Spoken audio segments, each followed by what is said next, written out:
ভাইরা আমার, কোরআনে হাকিমে সূরা দুখানের 3 এবং 4 নম্বর আয়াত যদি আপনি দেখেন, আল্লাহ রাব্বুল আলামিন ইরশাদ করেছেন, ইন্না আনজালনাহু ফি লাইলাতিন মুবারাকাহ ইন্না কুন্না মুনজিলিন ফিহা ইউফরাকু কুল্লু আমরিন হাকিম।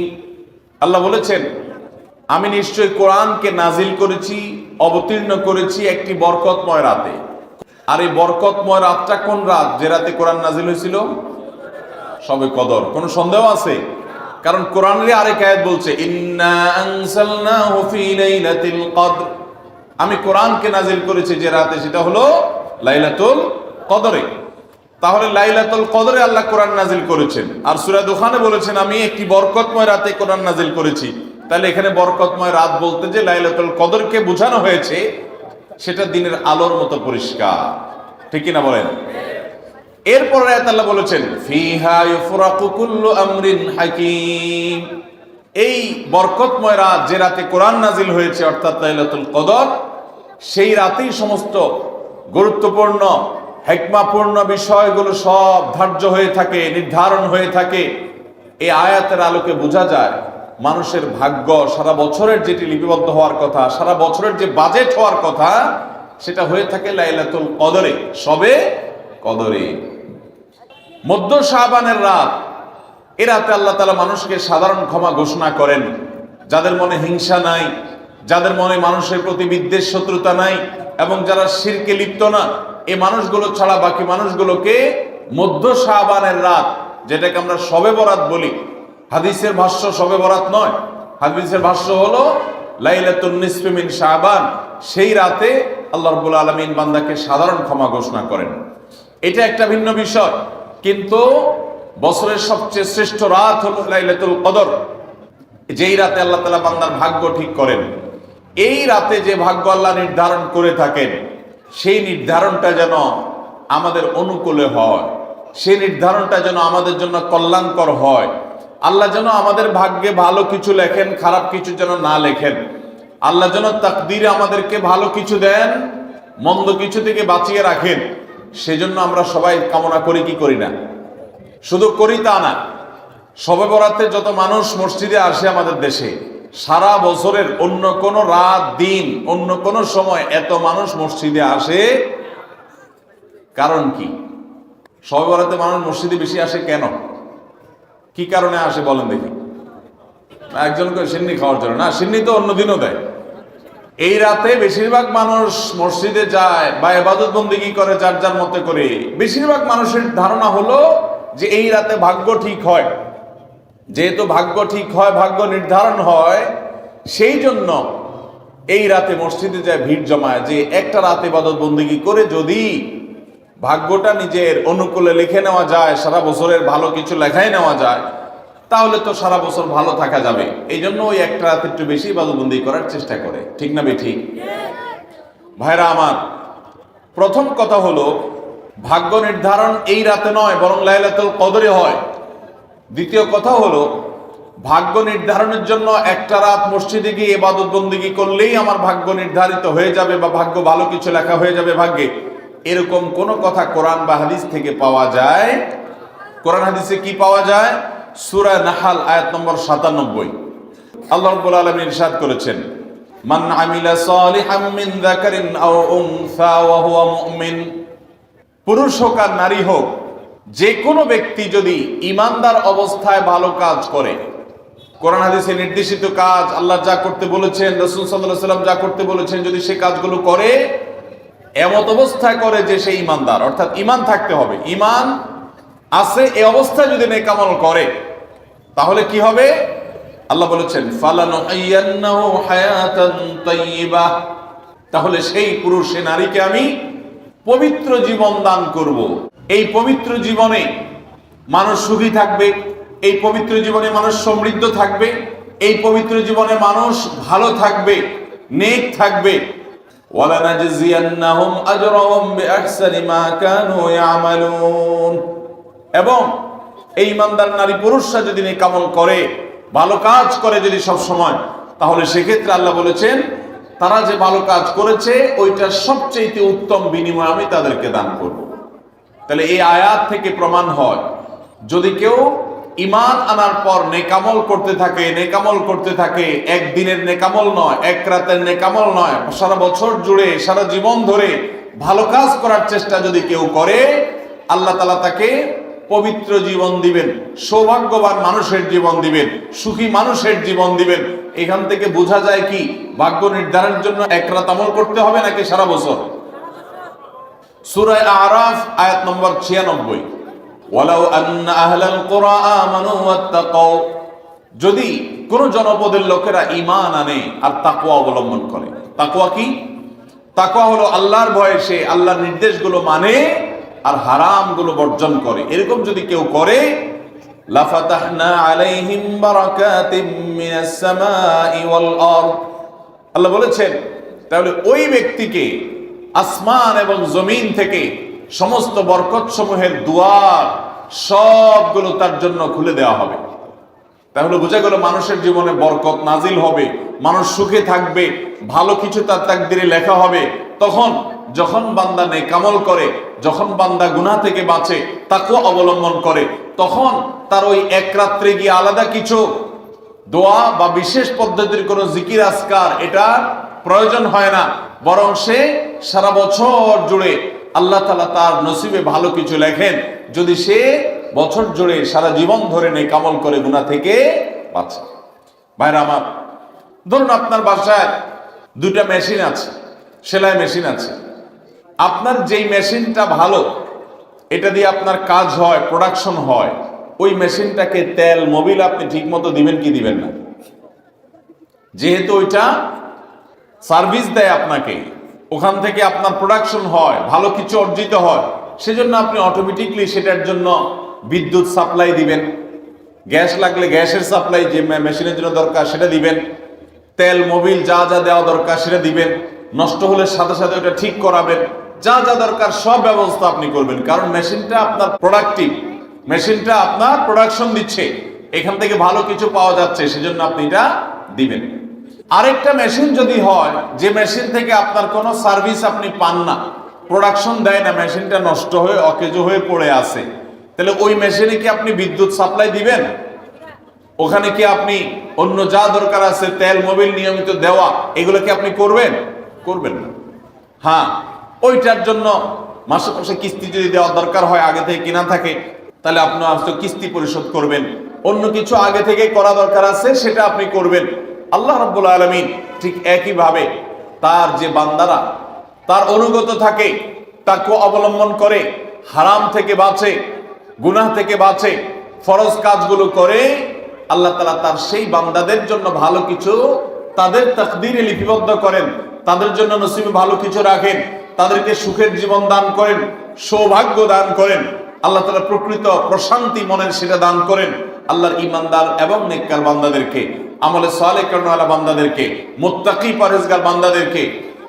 আর যারা আল্লাহর এই আনুগত্য করে না, যারা আল্লাহ রাব্বুল আলামিনের প্রতি ঈমান আনে না, যারা নেকামল করে না, যারা তাকওয়া অবলম্বন করে না, এই মানুষগুলো তাদেরকে আল্লাহ তাআলা ওই দুনিয়াতে বেঁচে থাকার জন্য, দুনিয়া সিজনুল মুমিন ওয়া জান্নাতুল কাফির হাদিসে আসছে, ঈমানদারের জন্য হলো জেলখানা আর কাফিরের জন্য জান্নাতের মতো যা খুশি করতে পারে। আল্লাহ তাআলা তাকে কিছু রিজিক দিয়ে বাঁচায় রাখেন, কিন্তু এই রিজিকের কোনো মূল্য আল্লাহর কাছে নাই। নবী করিম সাল্লাল্লাহু আলাইহি সাল্লাম বলেছেন, যদি দুনিয়া এবং দুনিয়ার মধ্যে যা কিছু আছে এগুলো যদি মাছির ডানার মতো মূল্য রাখতো, তো আল্লাহ তাআলা দুনিয়াতে আল্লাহর প্রতি অবিশ্বাসী কাউকে এক ঢোক পানিও পান করতে দিতেন না। এখান থেকে বোঝা গেল এই দুনিয়া যত কিছু আমরা ভোগ করি, এগুলো আল্লাহ রাব্বুল আলামিনের কাছে এগুলো 2 পয়সার কোনো দাম নাই। বিশেষ করে যারা আখিরাতে বিশ্বাসী না, যারা আল্লাহর প্রতি ঈমান নাই, সে কাফেরদের জন্য এগুলো আল্লাহ তাআলা দিয়ে থাকেন, কারণ এগুলো সামান্য সময়ের ভোগ, অনন্ত অসীমকালের সুখ এবং দুনিয়ার প্রকৃত প্রশান্তি, এটা আল্লাহ শুধু তার ঈমানদার বান্দাদের জন্যই বরাদ্দ করে রেখেছেন। তো এই আয়াত থেকে, হাদিস থেকে বোঝা যায় যে ঈমানদাররা যখন নেকামল করবে, তাদের জন্য আল্লাহ তাআলা নসিবে ভালো কিছু দিবেন, তাদের জন্য আল্লাহ তাআলা তাদের ভাগ্যে ভালো কিছু দিবেন, তাদের ভাগ্য সুপ্রসন্ন হবে। আর যদি কেউ বদামল হয়, তাহলে আল্লাহ রাব্বুল আলামিন তার জন্য প্রকৃত প্রশান্তি, আসল সুখের ঠিকানা, সেটা আল্লাহ তাআলা তাদেরকে কখনো দিবেন না। অতএব আমরা যদি চাই আমাদের ভাগ্যে ভালো কিছু লেখা হোক, তাহলে প্রথম কাজ করতে হবে, আমাদেরকে নেকামল করতে হবে। ঈমান আনার পর কি করতে হবে? নেকামল করতে হবে। আল্লাহ আমাদের সবাইকে সে তৌফিক দান করুন। আমরা যদি ঈমান আনার পর নেকামল করি, ভালো কাজে লিপ্ত হই, তাকওয়া চর্চা করি, তাহলে আল্লাহ রাব্বুল আলামিন আমাদের ভাগ্যে ভালো কিছু রাখবেন। এই ব্যাপারে একজন ঈমানদারের ঈমান মজবুত থাকতে হবে। আরেকটা উপমা নেই আমরা। ধরুন একজন জনপ্রতিনিধি, ওনার যারা প্রচার প্রচারণা করে, ওনার পক্ষে যারা মানুষের কাছ থেকে ভোট কালেকশন করে, সংগ্রহ করে, এই জনপ্রতিনিধির কাছে যদি কোনো রিলিফের মাল আসে, সরকারি চাল ডাল ইত্যাদি এসব যদি আসে, তিনি তার এলাকার মানুষদেরকে, ভোটারদেরকে, জনগণ তাদেরকে তিনি, যারা অভাবী, যারা এটার হকদার, তাদেরকে দিবেন। এটা তার দায়িত্ব, কর্তব্য থাকে। যদি তার কোনো আগে থেকে তার দলের কোনো কর্মী থাকে, নির্বাচনের সময় তার অনুগত কোনো মানুষ থাকে যে তার পক্ষে কাজ করছে অনেক বেশি, তো এই লোকটার যদি রিলিফের দরকার হয়, সে কি ওই চেয়ারম্যান সাহেবের কাছে আর জনপ্রতিনিধির কাছে ধর্ণা দিয়ে আলাদা পিছনে লাইন ধরে ঘুরতে হবে? তার অটোমেটিক তাকে দেয়া হবে, কারণ সে আগে থেকেই তার লোক। অতএব অন্য 10 জন যদি পায়, এই লোক বরং তারও আগে পাবে। ঠিক একইভাবে যে সারা বছর জুড়ে নেকামল করে, তাকওয়া অবলম্বন করে, গুনাহ থেকে বাঁচে, আল্লাহর আনুগত্য করে, আল্লাহর আদেশ নিষেধগুলো মেনে চলে, 5 ওয়াক্ত নামাজ পড়ে, হালাল হারাম বাজ বিচার করে চলে, আল্লাহর ভয় অন্তরে লালন করে, ওই আল্লাহর বান্দাকে আল্লাহ যখন ভাগ্য লিপিবদ্ধ করবেন, আল্লাহ যখন বাজেট ঘোষণা করবেন, তখন আল্লাহ তাআলা তার সেই ঈমানদার, সেই মুত্তাকি বান্দার জন্য বাজেট রাখবেন ভালো। এটা তো বলার অপেক্ষা রাখে? অতএব ভাগ্য সুপ্রসন্ন হওয়ার জন্য, ভাগ্যে ভালো কিছু লেখা হওয়ার জন্য এক রাতের ইবাদত নয়। এই সমস্ত আয়াত, হাদিস, উপমা থেকে আমরা বোঝাবার চেষ্টা করছি যে আমাদেরকে করতে হবে সারা বছর জুড়ে ভালো কাজের চর্চা, নেকামলের চর্চা।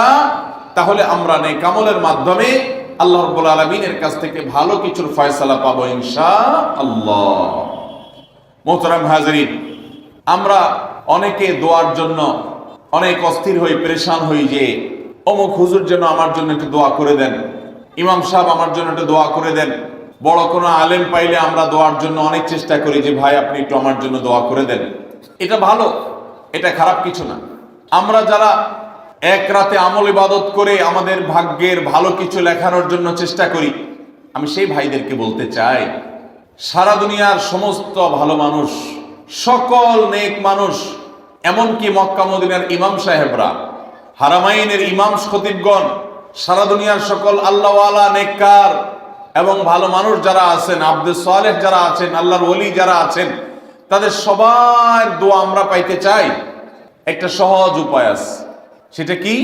এই এতক্ষণ যেটা বললাম, অর্থাৎ আপনি যদি নিজেকে ভালো মানুষ হিসাবে গড়ে তোলার জন্য চেষ্টা করেন, আপনি 5 ওয়াক্ত নামাজ পড়বেন, আল্লাহর হুকুম মতো চলবেন, আপনি হারাম থেকে বাঁচার জন্য সংগ্রাম যুদ্ধ চালাবেন, আপনি হক হালালি চলার চেষ্টা করবেন, আপনি তাকওয়ার উপরে চলার চেষ্টা করবেন। যদি আপনি এটা করেন, তাহলে অটোমেটিকলি সারা দুনিয়ার সমস্ত নেককার মানুষদের দোয়া একবার না, বারবার বারবার, হাজার হাজার, লক্ষ লক্ষ বার আপনি পেতে থাকবেন। কিভাবে? আমরা নামাজের মধ্যে আত্তাহিয়াতু পড়ি কি পড়ি না? এই আত্তাহিয়াতুর মধ্যে একটা কথা আছে, আসসালামু আলাইনা ওয়া আলা ইবাদিল্লাহিস সালিহিন। এর অর্থ কি? এর অর্থ হলো, হে আল্লাহ, নামাজের মধ্যে নামাজরত অবস্থা দোয়া, এখানে দোয়া করছে মুসল্লি, হে আল্লাহ, আসসালামু আলাইনা, আল্লাহ আমার প্রতি শান্তি বর্ষিত হোক, আমাদের প্রতি শান্তি বর্ষিত হোক, ওয়া আলা ইবাদিল্লাহিস সালিহিন, এবং আল্লাহর যত নেককার বান্দা আছে সারা পৃথিবীতে, সারা দুনিয়াতে যত নেককার বান্দা আল্লাহর আছে, যারা ভালো কাজ করার চেষ্টা করে, যারা হক হালালি চলার চেষ্টা করে, যারা হারাম উপার্জন করে না, যারা হারাম জিনিস দেখে না, হারাম জিনিস ধরে না, হারাম খায় না, হারাম কথা বলে না, হারাম জায়গায় যায় না, হারাম কাজ করে না, 5 ওয়াক্ত নামাজ পড়ে, যাকাত ফরজ হলে যাকাত দেয়, হজ ফরজ হলে হজ করে, রমজান আসলে রোজা রাখে, সকল ফরজ কাজগুলো করে, এক কথায় কোরআন হাদিসকে মেনে চলার চেষ্টা করে যারা, তার জীবনের অক্ষরে অক্ষরে প্রতিটা পদক্ষেপে, এদেরকে বলা হয় নেককার বান্দা। নামাজে আত্তাহিয়াতে প্রত্যেকটা মুসল্লি সারা পৃথিবীর সমস্ত প্রান্ত থেকে আল্লাহর কাছে দোয়া করে, আসসালামু আলাইনা ওয়া আলা ইবাদিল্লাহিস সালিহিন, আল্লাহ আমাদের প্রতি তো শান্তি বর্ষিত করবেনই, সেই সাথে আপনার নেককার বান্দা যারা আছেন, যা সারা দুনিয়াতে, এই সকল নেককার বান্দাদের প্রতি আপনি শান্তি বর্ষিত করেন। এই দোয়া প্রত্যেকটা মানুষ নামাজের মধ্যে করে কি করে না? তাহলে আপনি যদি নিজেকে নেককার বান্দা হিসাবে শামিল করতে পারেন, আপনি যদি নিজেকে আল্লাহর হুকুম এবং আল্লাহর আনুগত্য করানোওয়ালা মানুষ হিসাবে গড়ে তুলতে পারেন, তাহলে অটোমেটিকলি আপনি সারা দুনিয়ার সমস্ত নেককার মানুষদের দোয়া পেয়ে যাবেন। আল্লাহ আমাদের সবাইকে সে তৌফিক দান করুন। ভাইরা আমার, নেককারদের জন্য অটোমেটিকলি দোয়া হয়। শুধুমাত্র আল্লাহর নেককার বান্দা মানুষরা না, ফেরেশতারা দোয়া করে। আল্লাহর সকল নেককার মানুষদের দোয়া আমরা অটোমেটিক পাবো। তাহলে আমাদের ভাগ্যে যেন ভালো কিছু লেখা হয়, তার জন্য আমাদের যে আমলটা করতে হবে তা হলো আমলে সালেহ। সারা বছর জুড়ে, সারা জীবন জুড়ে আমাদেরকে খুঁটে খুঁটে খুঁটে কোনটা কোনটা ভালো কাজ সেগুলো করার চেষ্টা করতে হবে, কোনটা কোনটা খারাপ কাজ, গুনাহের কাজ, সেগুলো থেকে বাঁচার চেষ্টা করতে হবে। তাহলে আমাদের ভাগ্যে ভালো কিছু লেখা হবে ইনশাআল্লাহ। সহিহ বুখারীর একটি হাদিস থেকে আমরা আমাদের নসিবে ভালো কিছু আল্লাহ তাআলা লিপিবদ্ধ করবেন এরকম একটি আমলের কথা আমরা জানি।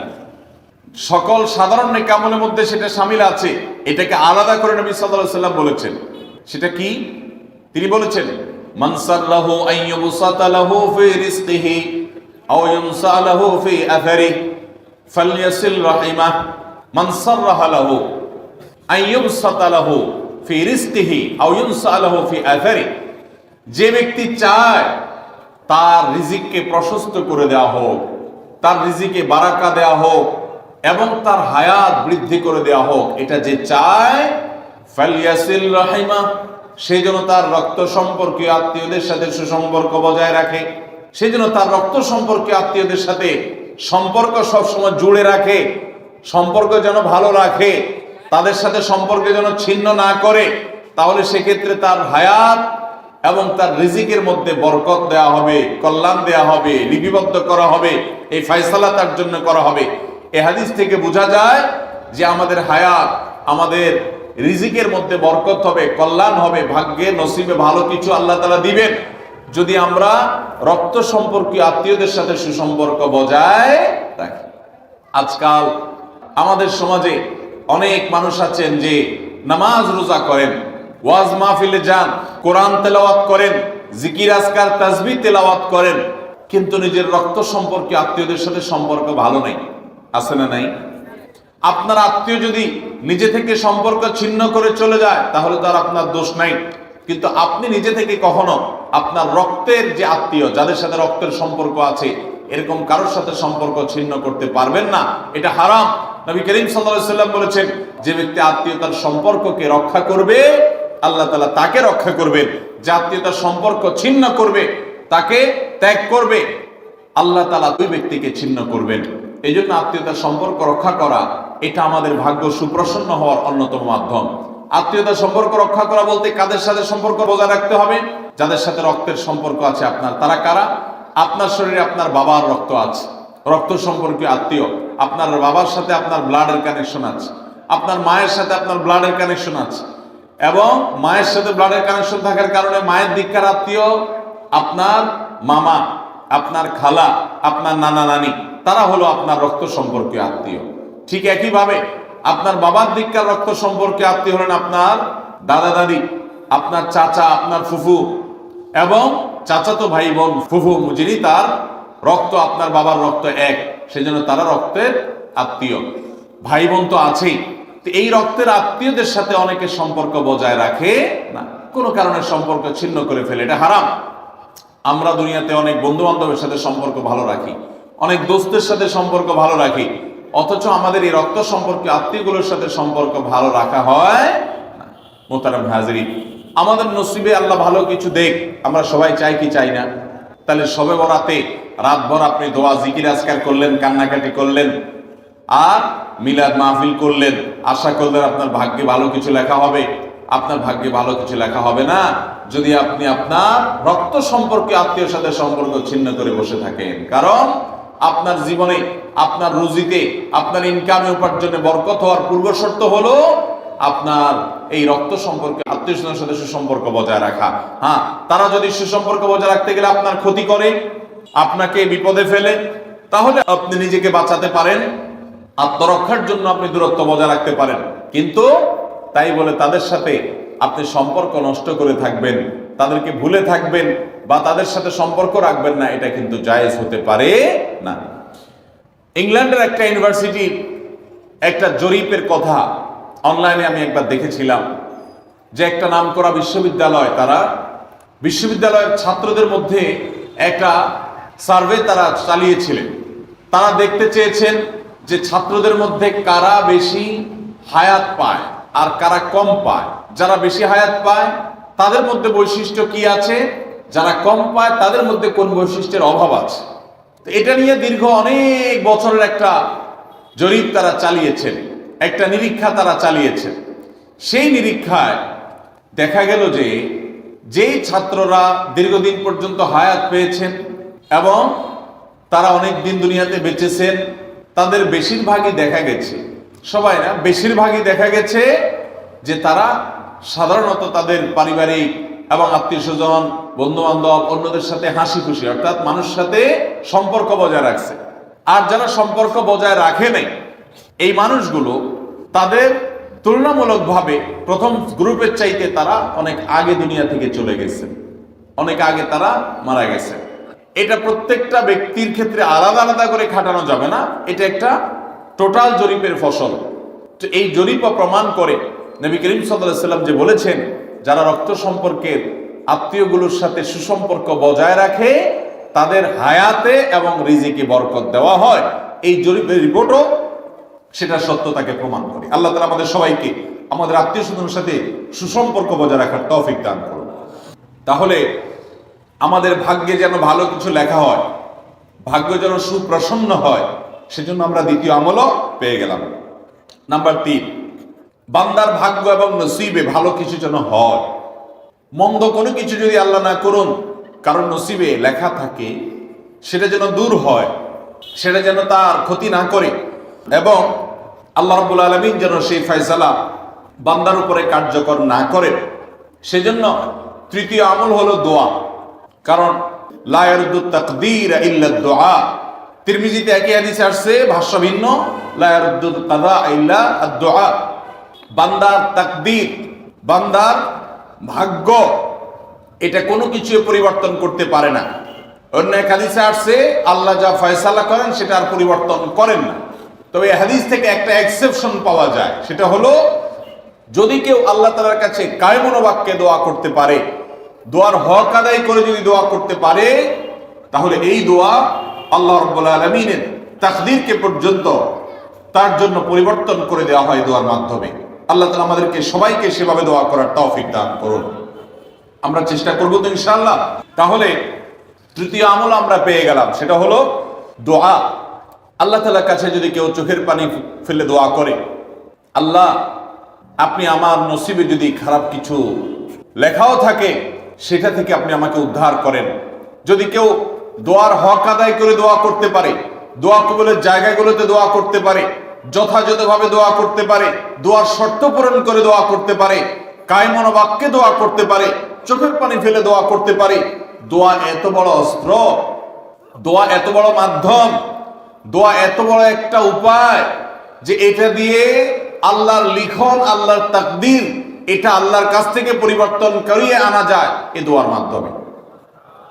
অথচ এই দোয়াও আমরা বেশি মানুষ করতে পারি না। আমরা হুজুরদের দিকে চায় থাকি যে হুজুরদের সাথে আমরা শুধু আমিন আমিন বলবো, নিজেরা আল্লাহর কাছে দোয়া করবো এটা আমরা জানি না। অথচ আল্লাহ বলেছেন, উদউনি আস্তাজিব লাকুম, তোমরা আমার কাছে দোয়া করো, আমি তোমাদের দোয়া কবুল করব।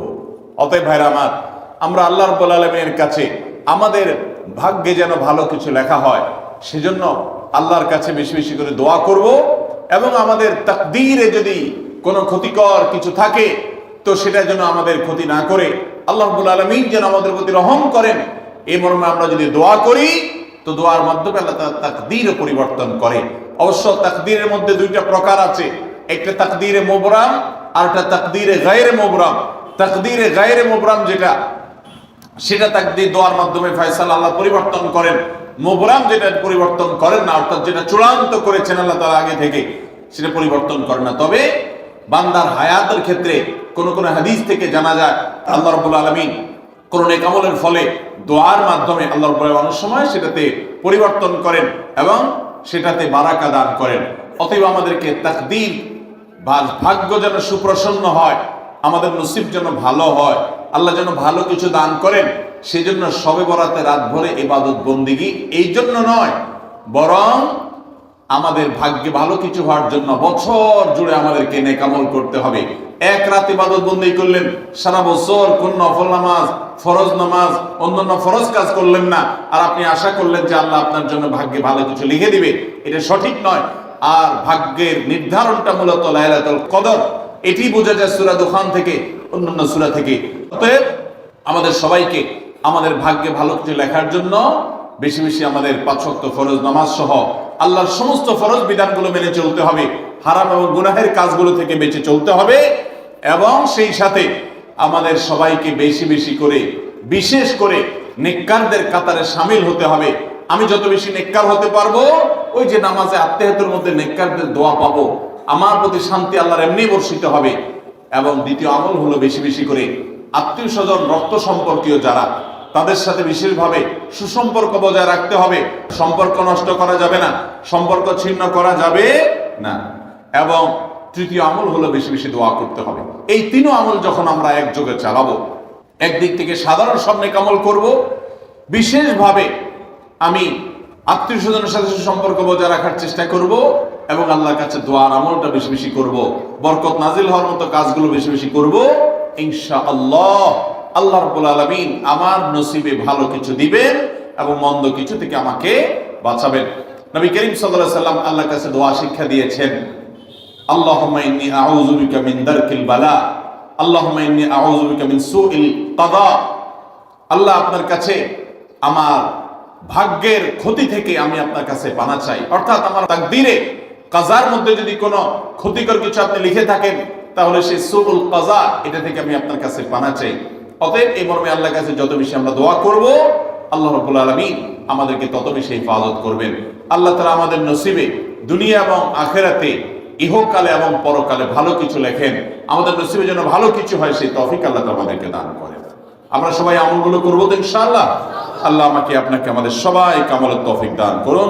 বুখারী মুসলিম এক যুগে বর্ণনা করেছে যে আবু হুরায়রা রাদিয়াল্লাহু তাআলা আনহু তিনি ইরশাদ করেছেন, আওসানি খলিলি বিসালাস, প্রিয় নবী সাল্লাল্লাহু আলাইহি সাল্লাম আমাকে 3টি বিষয়ের ওসিয়ত করেছেন।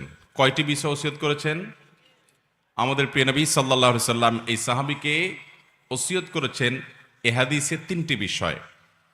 লা আদাহুন্না হাত্তা আমুত, আমি মৃত্যুর আগ পর্যন্ত এই 3টি কাজ কখনো ছাড়বো না, কারণ এই 3টি কাজ যেন আমি সব সময় করি। নবী করিম সাল্লাল্লাহু আলাইহি সাল্লাম সে ওসিয়ত আমাকে করে গেছেন, আমি এই কাজগুলো কখনো ছাড়বো না মৃত্যুর আগ পর্যন্ত। সাহাবী তার সংকল্পের কথা বলছেন। সে কাজগুলো কি? সাওমু সালাসাতি সিয়ামু সালাসাতি আইয়াম মিন কুল্লি শাহর, প্রত্যেক মাসে 3 দিন করে রোজা রাখা। প্রত্যেক মাসে 3 দিন করে কি রাখা? চান্দ্র মাসের 13, 14, 15, যেগুলোকে আইয়ামে বীজ বলা হয়। নবী করিম সাল্লাল্লাহু আলাইহি সাল্লাম নিয়মিত রোজাগুলো রাখতেন। এই রোজাগুলো সেহের এবং ব্ল্যাক ম্যাজিক থেকে মানুষকে রক্ষা করার জন্য পরীক্ষিত এবং অনেক বড় উপকারী। আমাদের সমাজে ঘরে ঘরে আজকাল ব্ল্যাক ম্যাজিক এবং জাদুগ্রস্ত রোগী পাওয়া যায়। রোগী নিজেও জানে না, রোগীর আত্মীয় স্বজন যারা আছেন তারাও অনেক সময় জানেন না যে এখানে ব্ল্যাক ম্যাজিক করা হয়েছে। সাধারণ রোগ মনে করে তার জন্য দৌড়ঝাঁপ করেন। এই ব্ল্যাক ম্যাজিকের রোগীদের চিকিৎসার জন্য চান্দ্র মাসের 13, 14, 15 এই দিনগুলোতে রোজা রাখার কোনো বিকল্প নাই। আর যারা সেফে থাকতে চান, নিরাপদে থাকতে চান, ব্ল্যাক ম্যাজিক কাজ করবে না। কেউ শত্রুতা করে আপনার বিরুদ্ধে ব্ল্যাক ম্যাজিক করবে, কালো জাদু করবে, তাবিজ কবজ কবিরাজ দিয়ে আপনার ক্ষতি করার চেষ্টা করবে, আপনার কোনো ক্ষতি করতে পারবে না। সকাল সন্ধ্যার দোয়াগুলো পড়বেন, আর সেই সাথে এই চান্দ্র মাসের 13, 14, 15 এই দিনগুলোতে রোজা রাখবেন। তো তো সাহাবীকে নবী করিম সাল্লাল্লাহু আলাইহি সাল্লাম 3 দিন প্রতি মাসে রোজা রাখতে বলেছেন, সেটা এই 3 দিন হতে পারে বা যে কোনো দিনও হতে পারে। এটি হলো প্রথম ওসিয়ত। দ্বিতীয় কি? ওয়াসসালাতুদ দুহা, চাষতের নামাজ যেন আমি কখনো না ছাড়ি। নবী সাল্লাল্লাহু আলাইহি সাল্লাম আমাকে ওসিয়ত করেছেন। ওসিয়ত সাধারণ উপদেশ না, ওসিয়ত হলো মনের গভীর থেকে নিংড়ানো উপদেশ, যেটা কখনো ছাড়বা না। পরম আপনজনদেরকে মানুষ ওসিয়ত করে। নবী সাল্লাল্লাহু আলাইহি সাল্লাম তার সাহাবীকে ওসিয়ত করেছেন যে প্রতি মাসে 3 দিন নফল রোজা রাখা, এটা ছাড়বা না। আর চাষতের নামাজ কখনো ছাড়বা না। এই হাজার হাজার মানুষের সমাবেশ, না হলেও 30-40 হাজার মানুষ হবে। এত মানুষের মধ্যে মাত্র 2 জন লোক হাত তুলেছেন।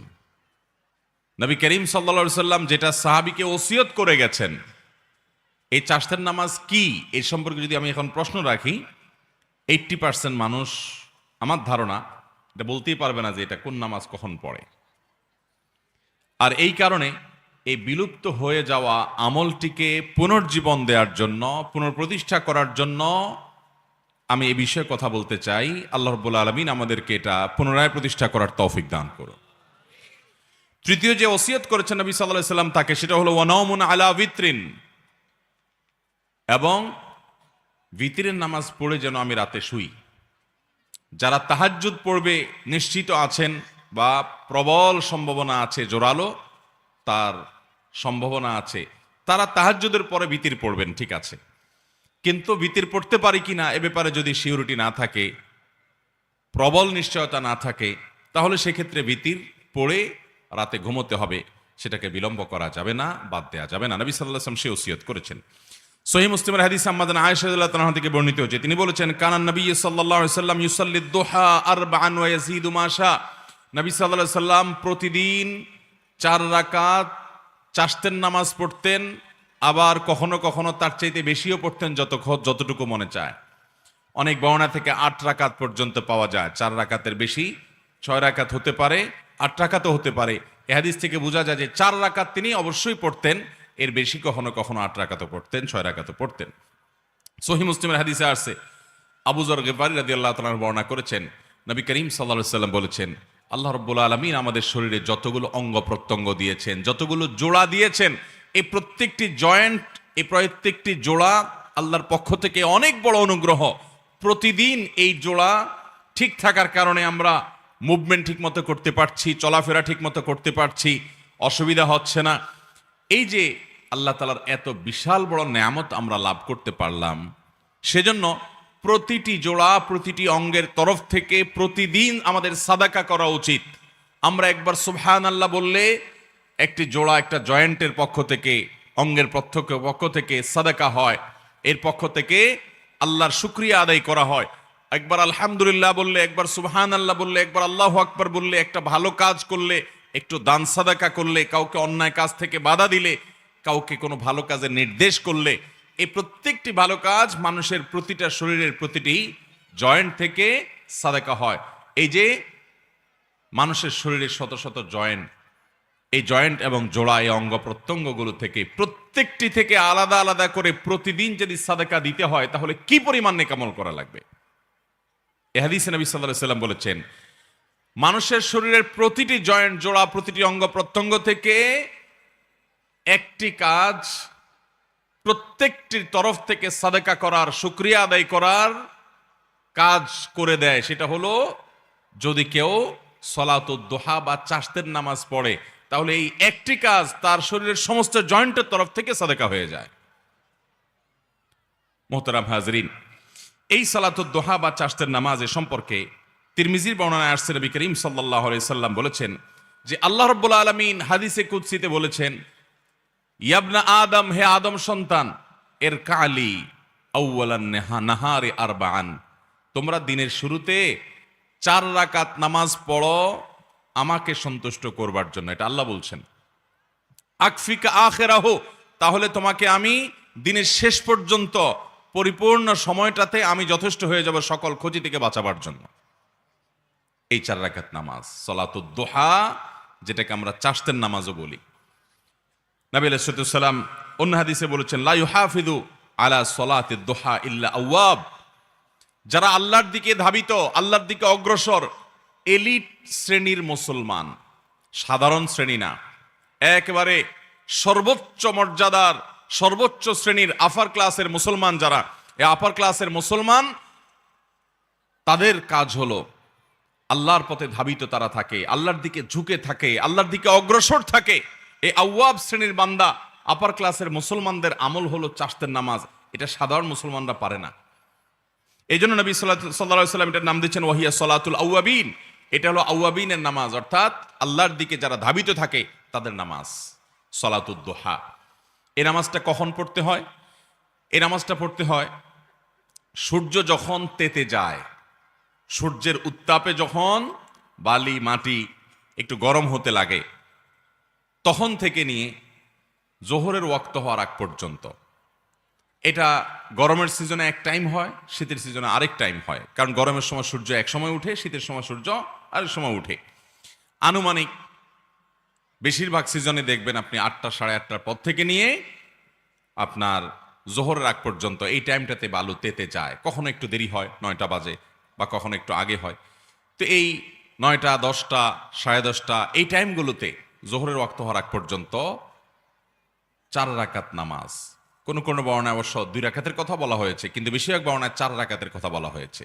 আবার অনেক বর্ণায় 8 রাকাতের কথা বর্ণিত হয়েছে।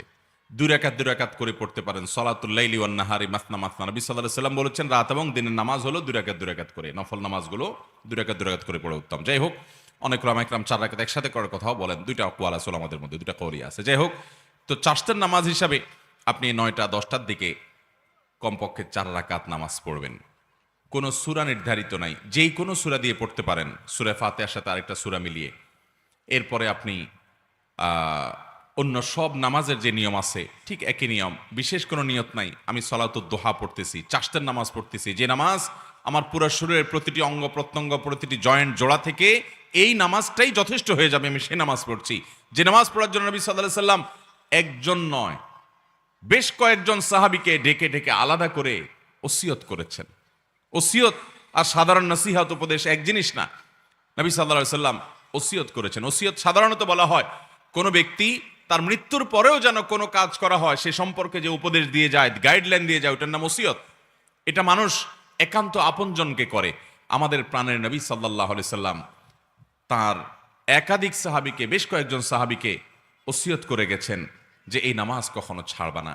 যে নামাজ নবী সাল্লাল্লাহু আলাইহি সাল্লাম সাহাবীদেরকে ওসিয়ত করে গেছেন আদায় করার জন্য, এই 40-50 হাজার মানুষের এত বিশাল সমাবেশে 5 জন মানুষও পাওয়া যায়নি সে নামাজটা আমরা পড়ি। এই নামাজটা ভাইয়েরা আমার নিয়মিত পড়তে না পারি, অন্তত সপ্তাহে 1-2 দিন হলেও, মাঝে মধ্যে হলেও আদায় করব ইনশাআল্লাহ। ভাইয়েরা আমার, এই সমস্ত নফল নামাজগুলো ফরজ নামাজের ঘাটতি পূরণ করবে। কিয়ামতের ময়দানে 5 ওয়াক্ত ফরজ নামাজ তো পড়তেই হবে প্রতিদিন। এই নামাজে যদি ত্রুটি বিচ্ছুতি দেখা যায়, নফল নামাজ দিয়ে আল্লাহ রাব্বুল আলামিন ফরজের ঘাটতিগুলো পূরণ করবেন। বিশেষ করে এই সমস্ত নফল নামাজের এহতেমাম, এগুলোর গুরুত্ব যখন মুসলমানরা দিতে থাকবে, তখন আল্লাহর সাথে তাদের একটা বিশেষ সম্পর্ক হবে। আজকে আল্লাহর সাথে আমাদের কোনো সম্পর্ক নাই। আমরা দোয়া করি, মনোযোগ নাই, নামাজ পড়ি, মনোযোগ নাই, স্বাদ পাই না, তৃপ্তি পাই না, আল্লাহর সাথে কোনো কানেকশন নাই। আল্লাহর সাথে কথা বলে একটা তৃপ্তি আছে ভাই। আপনি যদি তাহাজ্জুদ পড়তে ভোর রাতে উঠেন, আপনি যদি চোখের পানি ফেলে আল্লাহর সাথে একটু কথা বলেন, আপনি অনুভব করবেন যে পৃথিবীতে সবচাইতে সুখকর সময়গুলো আপনি পার করছেন আল্লাহর সাথে কথা বলতে গিয়ে, আল্লাহর কাছে তওবা করতে গিয়ে। এমনকি আল্লাহর ভয়ে আপনি কাঁদছেন, সেটাও আপনার কাছে উপভোগ্য হবে যদি আপনি তাহাজ্জুদের সময় কেঁদে দেখেন।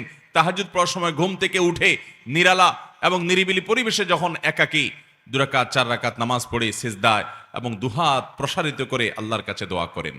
আল্লাহ তাআলা আমাদেরকে এই গুরুত্বপূর্ণ আমলগুলোকে সারা জীবন আঁকড়ে ধরে রাখার তৌফিক দান করুন। চেষ্টা করব তো ইনশাআল্লাহ। ভাইরা আমার, এই চাশতের নামাজ সালাতুদ দুহা, এটা আমাদের সমাজে সবচেয়ে বেশি কঠিন হয়ে গেছে। এর বিশেষ কারণ একটি, যে আমাদের 9টা 10টা এটা হলো কাজের ভয়ঙ্কর সময়, অফিসে দৌড় দেওয়ার সময়, মহিলাদের রান্না বাড়া পুরোদমে করার সময়, ছেলে মেয়েদের স্কুল কলেজে যাওয়ার সময়। এই জন্য আমরা অনেকে এটা পড়তে পারি না। অথচ আমরা এই টাইমে অন্যান্য অনেক কাজ করি। এই কাজের ফাঁকে 4-5 মিনিট সময় বের করা, 5-10 মিনিট সময় বের করা কঠিন কিছুই না। এর জন্য দরকার হলো প্রতিজ্ঞা, এর জন্য দরকার হলো দৃঢ় প্রত্যয়। নবী আলাইহিস সালাম সাধারণত এই নামাজ কখনো ছাড়তেন না, সবসময় এই সালাতুদ দুহা পড়ার চেষ্টা করবো তো ইনশাআল্লাহ। অন্য কোন নফল নামাজ, অন্য কোন সুন্নাহ এইভাবে পরিত্যক্ত হয় নাই আমাদের সমাজে। নামাজের মধ্যে যত সুন্নাত নামাজ আছে, যে নামাজগুলো নবী সাল্লাল্লাহু আলাইহি ওয়াসাল্লাম পড়তেন সেগুলোই সুন্নাত। এই নামাজকে আপনি নফল নিয়ত করলে পড়লেও হয়ে যাবে। আর এটা নবী সাল্লাল্লাহু আলাইহি ওয়াসাল্লাম পড়েছেন, সেই হিসাবে সুন্নত বলা যায় এটাকে। নফল মানে অতিরিক্ত ফরজ ওয়াজিবের বাইরে, সেই হিসাবে। তো অন্য কোন সুন্নাহ নামাজের মধ্যে এত বেশি পরিত্যক্ত হয়নি আমাদের সমাজ থেকে, এই আমলটা যত বেশি পরিত্যক্ত। সলাতুল দোহা আর সলাতুল ইশরাক, একটা হলো সলাতুল ইশরাক, আলহামদুলিল্লাহ এই নামাজটা অনেকেই পড়েন এবং এই নামাজটা পড়ার তুলনামূলক সহজ। কারণ ফজর নামাজের পরে সূর্য ওঠার 15-20 মিনিট পর থেকে এই নামাজ পড়া যায়, চাইলেই পড়া যায়। 2 রাকাত 4 রাকাত নামাজ পড়া যায়। যদি ফজর নামাজের পরে কেউ নিজ জায়গায় বসে থেকে জিকির আজকার তাসবিহ তেলাওয়াত ইত্যাদি করতে থাকে এবং এরপরে সূর্য ওঠা কিছুক্ষণ পর অর্থাৎ 20 মিনিট পর যদি কেউ এই নামাজ পড়ে সলাতুল ইশরাক, তো আল্লাহ রাব্বুল আলামিন তাকে একটা পরিপূর্ণ, আল্লাহর কাছে পূর্ণাঙ্গ হজের সওয়াব আল্লাহ তাআলা দান করেন। পরিপূর্ণ আল্লাহ রাব্বুল আলামিন বাইতুল্লাহ জিয়ারতের সওয়াব আল্লাহ তাআলা তাকে দান করবেন। অতএব ভাইরা আমার, এই সলাতুদ দুহা সলাতুল ইশরাক আদায় করব তো ইনশাআল্লাহ। অনেক মুহাক্কিক উলামায়ে কেরাম সলাতুদ দুহা আর ইশরাককে একই নামাজ বলেছেন। তবে নবী রাসূল সাল্লাল্লাহু আলাইহি ওয়াসাল্লাম হাদিস থেকে দেখলে বোঝা যায় যে সলাতুল ইশরাকটা হলো সূর্য ওঠার পর 20 মিনিট পরেই, আর সলাতুদ দুহাটা হলো আরো কিছুক্ষণ পরে। তাহলে দুইটাকে আলাদা করে পড়লে আমাদের আমলের পরিমাণও বাড়লো এবং বিভিন্ন হাদিস থেকে সেটি বোঝাও যায়। বিধায় চাষতের নামাজটা, সলাতুদ দুহার নামাজটা আমরা 9টা-10টার দিকে পড়বো, চেষ্টা করবো তো ইনশাআল্লাহ। কারা কারা নিয়ত করেছেন যে অন্তত মাঝে মধ্যে হলেও পড়বেন, দাঁড়ান, হাত তোলেন। আল্লাহ তাআলা আমাদের সমস্ত হাতগুলা কবুল আর মঞ্জুর করুন। আল্লাহ আমাদের সবাইকে আমল করার তৌফিক দান করুন।